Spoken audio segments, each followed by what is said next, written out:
eighth problem of American policy, foreign policy, is the aid to the American economy of the nation. The best suggestion of this is found when Haiti had an earthquake. We Americans, being generous enough, provided food free of the dollar for anyone who wanted. We made a lot of contributions of food. Now, the people who live in Haiti have the ability to grow the food they need, and they have farmers who have grown the food consistently for years. Suddenly, their product is being paired with food that comes straight from the and is low cost. Obviously, no cost is cheaper than full cost. And so the Haitians found they could not earn enough money to pay their help, and it disrupted the economy completely. Haiti commented to the United States this was a problem. And between the United States and Haiti came to an agreement. Any further food distribution in the United States would be stored and be available in the future for other catastrophes.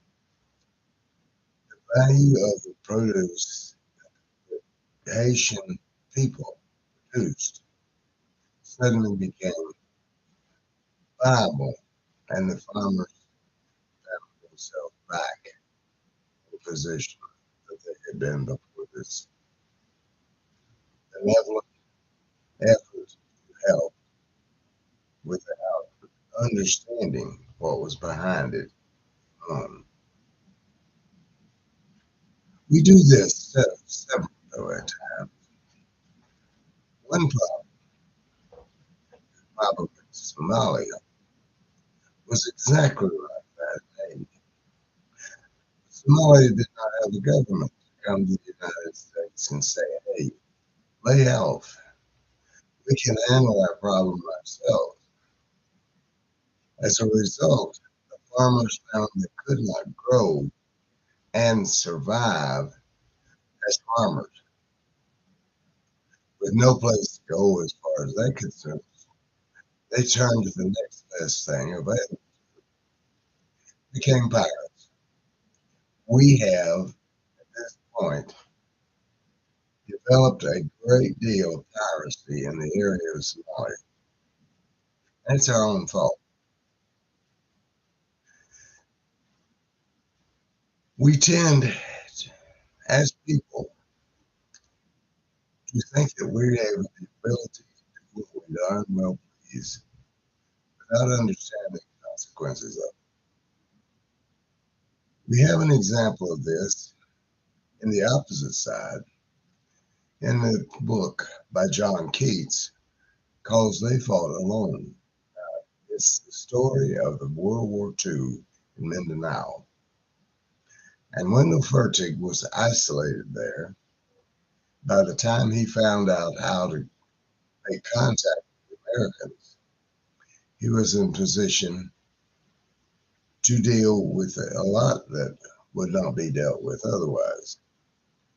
The Americans gave him the authority, and he used that authority, knowing economics enough that he could give them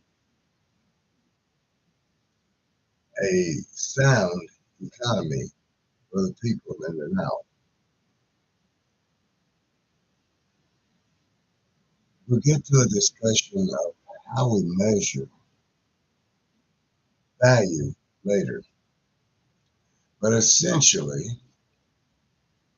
The measurement of value in this case in Mindanao was based upon the fact that the dollar was equivalent of a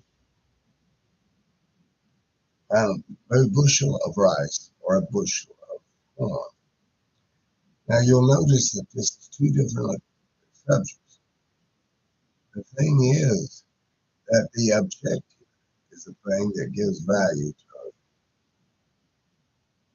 to a resource. The resource, that is, the value can be measured providing you have a means of making such a measure. The means of this measure requires that there be a beginning point and a measure that is constant and stable, giving you an understanding of the quantities involved.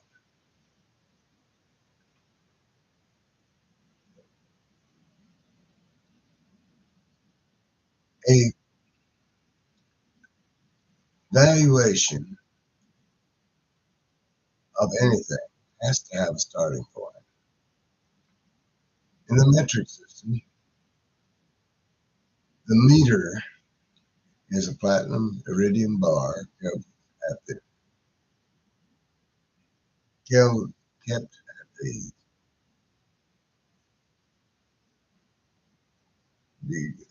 kept in a let me start that one. It's a platinum iridium bar kept at 0 degrees Celsius in the Bureau of Weights and Measures, Paris, France. Now, the people in Canada do not go over to Paris every time they need to measure a meter. There's duplicates of that they can have their own meter stick, just as we have a yardstick. Now, it's important to understand that the metric system is based upon the placement of the decimal. If it is a meter, it is one thing. If it is a kilometer, it's 1,000 times that thing. If we have a centimeter,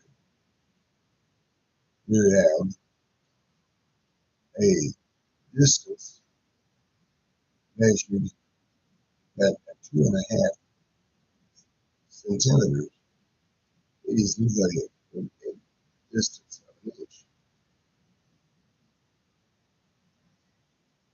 So every time you have to change a figure in a metric system, it's simply a matter of changing the position of the decimal point.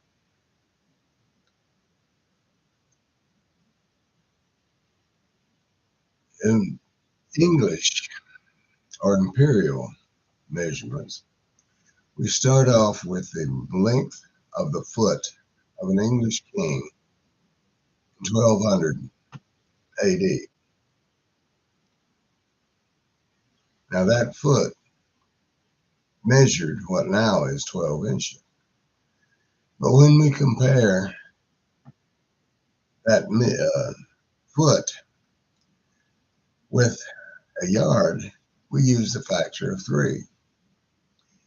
If we use a division of foot into pieces, we come up with 12 inches.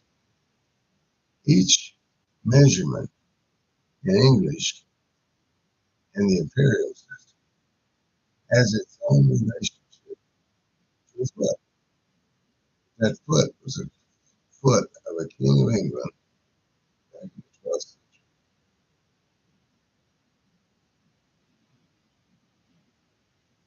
Wendell Furtick in Mindanao chose to say that the dollar is equal to the value of a bushel of rice or a bushel of corn.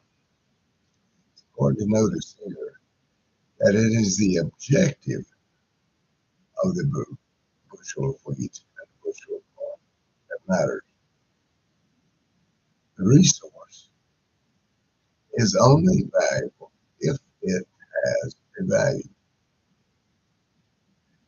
If it is stated that it is the measurement, if it is available to the people, and if it cannot be calculated. These 4 points are important when we deal with any measurement in the economy.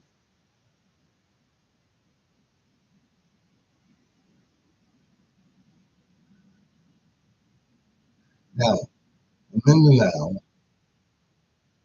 with a statement that the value of the dollar is equivalent to the value of a bushel of wheat or bushel of rice. The four objectives of a measurement of a value were accomplished. And as a result, the economy blossomed. It had blossomed despite the fact that Japanese occupied the country. As the days went by, this economy became so strong that with proper fighting and dealing with it, the Japanese were limited to the city of Davao, could not go about Mindanao without a strong force. Now that makes it clear that the economy can be developed that allows things to develop into the kind of economy that we need to have.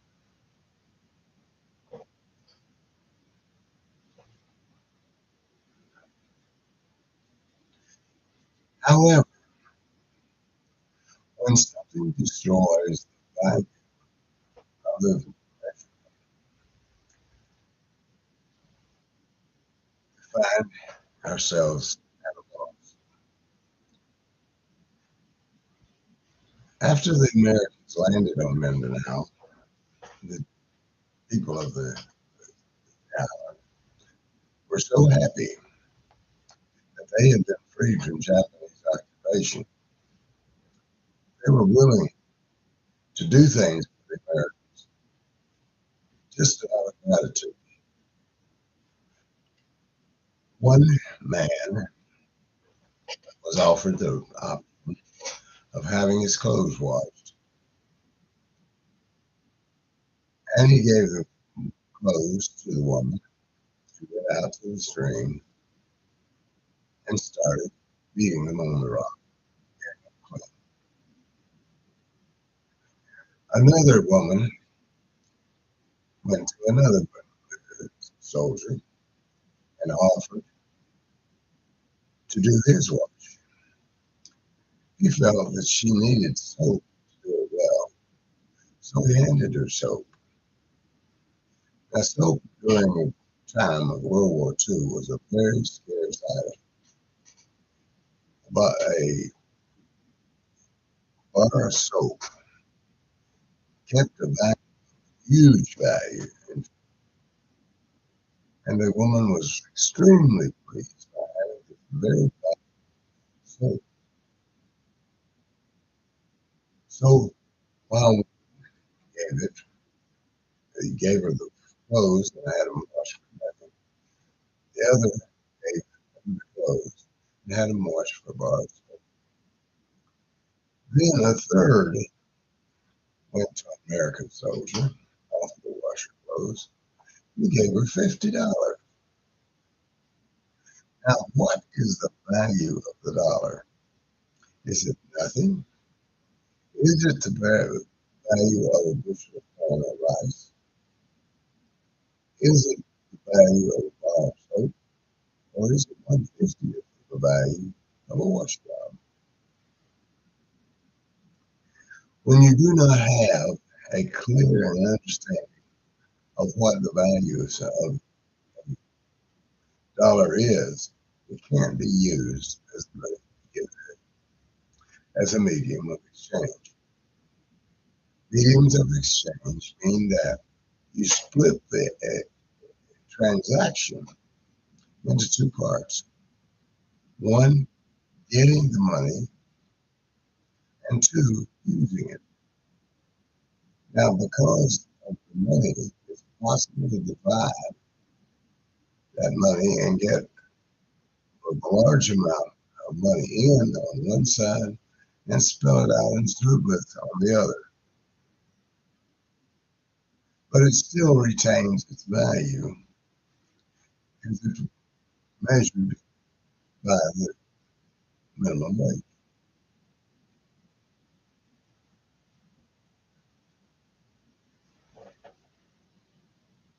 The typical situation that happens in Haiti, in Somalia, and now Mindanao is that the Americans, not knowing what the situation was, interfered in the economy of the place that they were simply because they didn't know any better.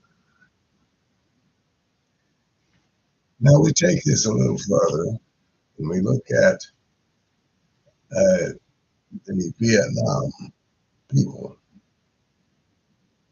We in America put 500,000 soldiers in the field. Those soldiers fought for the people in Vietnam.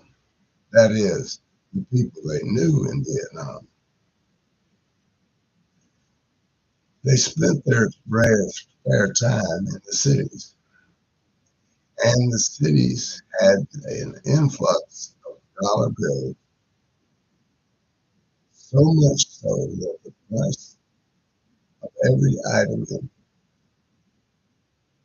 the city's economy went up as fast and as far as it could.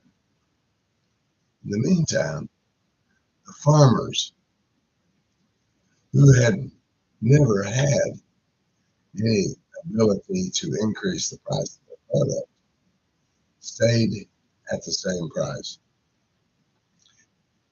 The now inflated price of what they had to buy in the cities meant that they could not buy what they needed because they had the same income as they had had before, and the prices had gone up astronomically.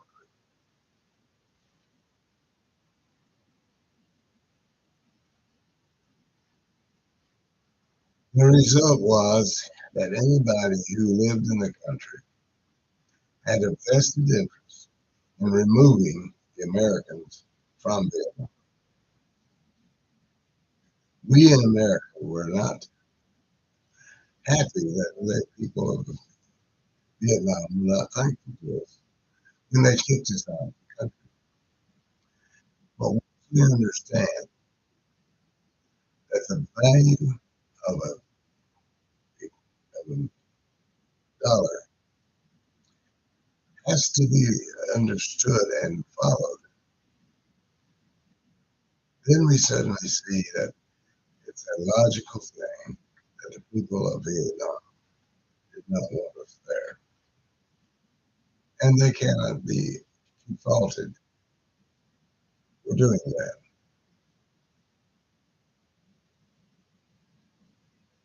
Thank you.